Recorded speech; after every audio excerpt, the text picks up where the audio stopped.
محمد. الو، السلام عليكم. عليكم السلام السلام. ورحمه الله وبركاته. يا استاذ عمرو، اهلا وسهلا يا فندم. كل سنه وحضرتك طيب. بالصحه والسلامه. انا طالب من حضرتك طلب بس.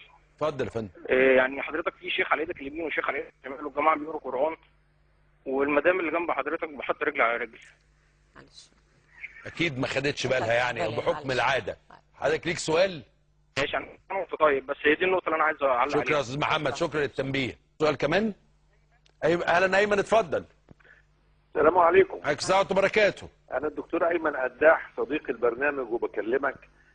انا بس ببلغ تحياتي للشيخ جمال قطب اول حاجه، وبقول لحضرتك المذيعه اللي جنب حضرتك دي يعني لازم تاخد بالها ان احنا في برنامج ديني، وهذا الزي يعني لما الخواجات بيقابلوا الشيخ الازهر بيحطوا فرحه الشعر الاصفر والكلام ده في ليالي رمضان. يا استاذ ايمن يعني هناخد بالنا من الحاجات دي. حضرتك ليك سؤال يا فندم؟